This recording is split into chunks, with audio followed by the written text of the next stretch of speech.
Hey guys, happy Sunday. You know what that means, Champagne Sunday. So, oh my God.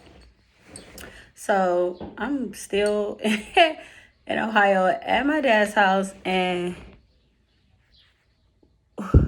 what is this struggle plan?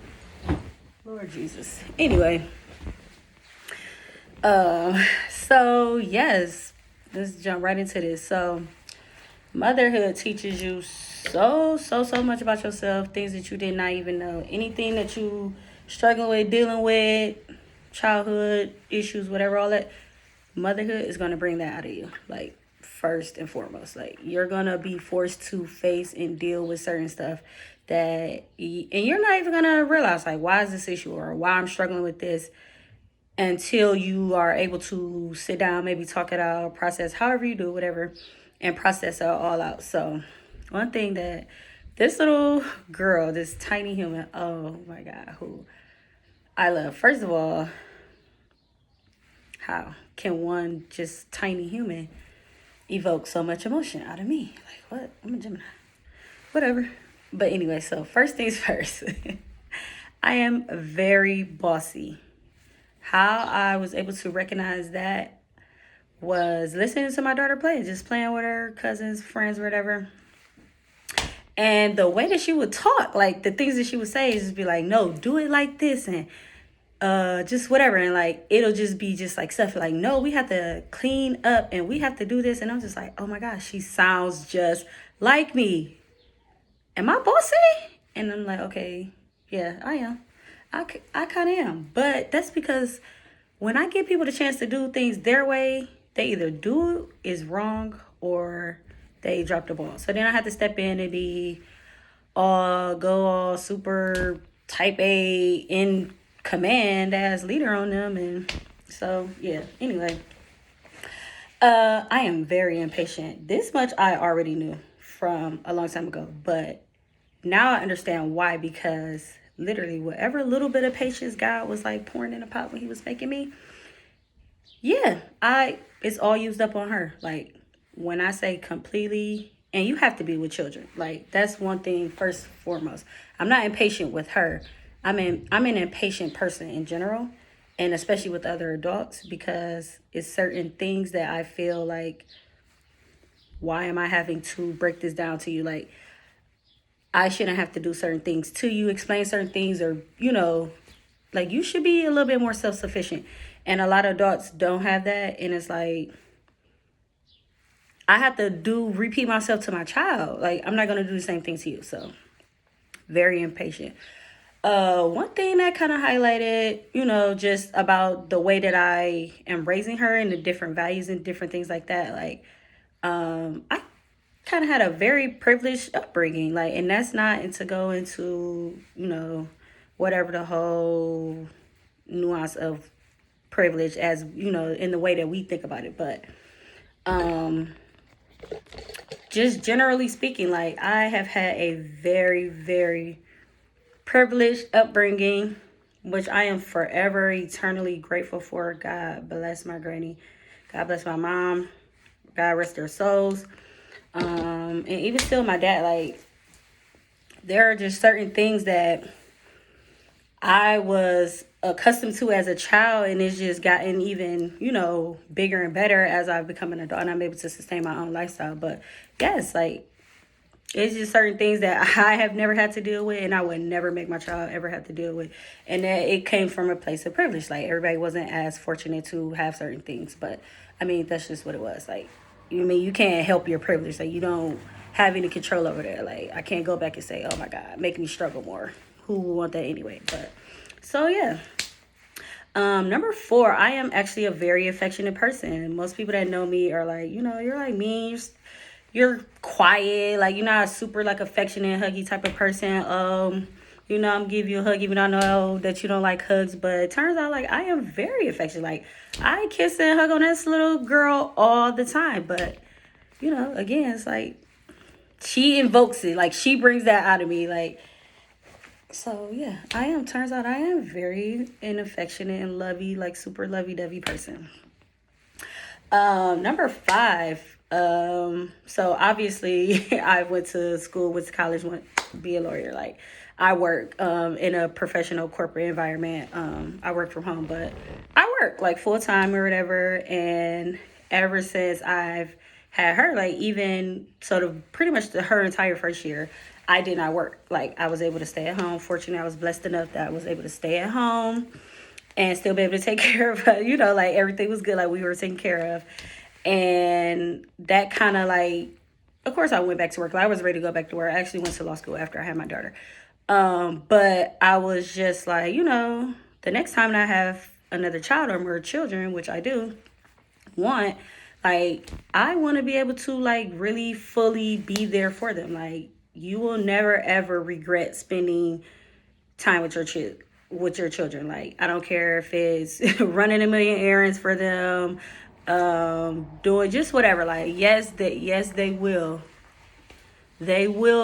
get on every nerve. Yes, they will, and they know how to, and they know what will push your buttons, and they will push them on purpose and look you dead in your face and dare you to be mad about it. They will do that. They are terrorists, but you will never regret those moments and those times and those like, I mean, like, you will never regret that. So any way possible that you can, I would implore any woman to spend as much time, especially in the early stages, because once they hit like 3, 4, and they start walking and talking and doing them, like, it shoots by so fast. Like, you don't get that time back. Like, so that when they're just so small and innocent and pure and they don't talk and they just need you for everything, like, hold on to those moments, because very, very soon those days are long gone. And they only get bigger, they only get more independent,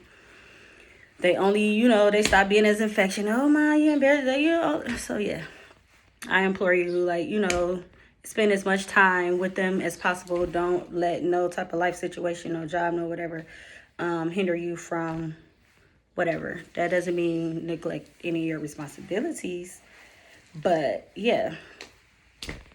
Number 6. So my daughter has taught me so much about grief and just letting things go and life moves on. Like, I don't know what it is about kids. Obviously, their attention span is one huge thing, but they deal with grief and loss and just problems and issues just so quick. Like, they're dramatic.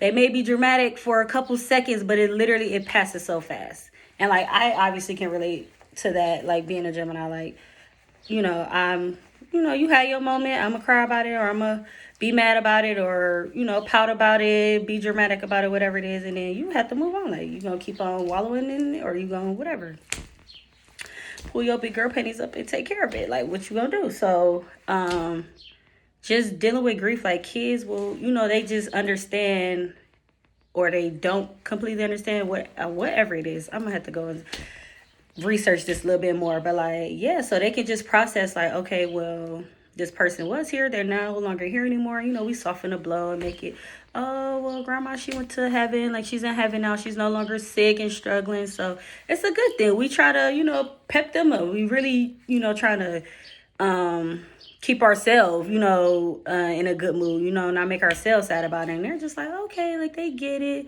They may ask a couple questions, but overall they get it. And then literally in the next second they're like, okay, but that's good and over, I'm sad, I miss her, but are we still going to the water park? Like, because you said we was gonna go to the water park. And it's like, I need to apply this very same to a lot of to my problems. Like, okay, I'm sad about it. It is what it is. I can't change it. I can't fix it. What I'm going to do about it? I'm going to keep crying about it? No. I'm going to go to the water park. I'm going to drink me some champagne.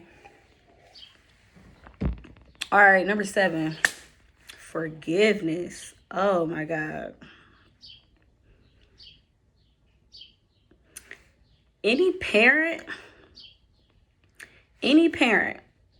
especially if you have older or grown children, I don't think there's one parent who can say, like, your child, they forgive you with so much ease. Like, is same thing. Like, they don't hold on to grudges. They don't wallow in, whatever. Like, they forgive instantly and easily. Like, of course they don't understand everything else. And, I'm not going to say not everybody deserves to be forgiven, but forgiveness is more for you than it is for the other person. So you have to forgive for you. It's not about, I don't want to forgive them and make them think that we cool again. And that ain't got shit to do with it. That ain't got shit to do with it. Like, you literally have to forget, or else you're going to drive yourself crazy. Like, you have to forgive for you. You will never know the strength and the power that you have until you forgive a grown person who is not even sorry or apologetic. Like, they don't even care about your feelings. They don't care about what you think about, like, none of that. That's why it's not for them. It's for you. It's for you to release that hurt, that anger, that trauma, that whatever, to block that out and get that space. And you have to forget, because otherwise every time you think about it, it's going to trigger you. And like, so you have to literally release, write out a letter, say what you're going to say, cuss them out, do whatever, and burn it and release those feelings with the ashes, throw it away and move on. Like, that's literally what you have to do. And kids are so good at that. Just pay attention to them. Just watch them. Just, you ever, oh, mommy, yeah, I did say that, or yeah, I'm sorry, I didn't mean to hurt your feelings, or something like that. It's okay. Like, because, like, yeah, so we can learn. Yeah, we have a lot to learn from children. So, number 8, it's okay to believe in fairy tales and stories. Especially, it's okay to let your children believe in these things. Like, it's okay to protect their innocence as much as possible. Like, you do not have to give your children rude awakenings. Like, trust me, prepare them for the world and the realities of the world, while also protecting their innocence, because the world is going to show them how dark and dangerous and scary and everything is very soon, sooner than you think, especially in the day and age that we live in now. Like, we don't have that luxury of, they're not exposed to certain things until it's very soon. It's earlier now, and it's everywhere. So protect them as much as you can. Give them that innocence. Let them believe in the tooth fairy and unicorns and everything being magical and everything, like, because, like, let them have that, because let them have that. That's all I'm gonna say. Let them have that. You believe, create your own fairy tale place where you can go to as well, because when shit get dark and it gets bad, and we need those outlets, those de-stress. Like, for us, it's vacations, or we get grown. It's paradise and vacations and all of that. Give your kids that as long as you can. Please, I beg you. Number 9, never stop asking questions. Never tell your kids that they're asking too many questions, or to shut up, or to stop. Always stay inquisitive. If something don't sound right to you, it's okay to ask a question. It's okay to be learning. It's okay. It's perfectly fine to ask questions. Now, who you're asking your questions to is totally different. Now, as an adult, you should be asking your questions to Google or Siri, and not to other adults when the answers is right there available for you. Now, a kid, they don't know how to do all of that. Teach them how to find the answers, as well as, but make sure that they know it's okay to ask questions. If you don't understand something, or something sounds fishy, or it's not, because somebody is going to tell them and make them believe whatever they want them to believe. And if you're not taught to think for yourself, or to ask any questions, or to question what somebody is telling you just because they're an adult, or just because they're in a certain position, now we have more adults walking around with zero common sense, like we already do. And that's the last thing we need. So it's okay to always ask questions. It's okay to be skeptical. Last but not least, unconditional love. If there is nothing else that motherhood has taught me, it is that unconditional love is real. And it is perfectly possible to love another human being with literally no conditions. Like, I know that she feels the same way about me, and I to her. Like, literally, there's nothing that my child could possibly ever do Even as she gets older. And my granny used to always say this when I was a kid, like, talking about her kids, like, burn the church or kill a baby or whatever. It does not matter what this person has done. That is my child. That is my child. Like, yes. Like, it doesn't matter. Like, you don't have to do anything. I love you for just simply being, for just simply existing. There are no strings attached. There's nothing that you have to do. Oh, it's not, oh, if you don't become this vision of who I want you to be in your life, I'm not going to, like, none of that. It doesn't, what mistakes you make, whatever, like, it does not matter. Like, unconditional love, like, it actually is, it exists. It is real. Yeah, because I'm pretty sure, as we all know, as adults, like, loving other adults is hard. It may be unconditional, but you practice that. Like, you are like, you have to tell yourself, like, okay, all right, I'm not gonna be mad. I ain't gonna trip. I ain't gonna this. I'm not gonna do that. Like, you have to, like, say it out loud to really. But these babies, it's easy. It's effortless. Like, you don't think about it, and they don't think about it. Like, they forgive, vice versa. So, yeah. So, yes, this 7 years of motherhood has been absolutely wonderful. I am hoping that I am doing an excellent job. I mean, of course, other people tell me that I am. But, who really knows? Like, there's no manual. There's no perfect way to parent. There's no guide. There's none of that. I mean, you have your experience. You have other people who can lend advice and things of that nature. But at the end of the day, your own journey, your own experience is simply that. Is your own. Make it what you want it to be made. And I wish nothing but peaceful happiness on all the mothers out there. Whatever stage and whatever part of your journey that you may be in. Sending you all lots of love and light. And yeah, until next time. Ciao.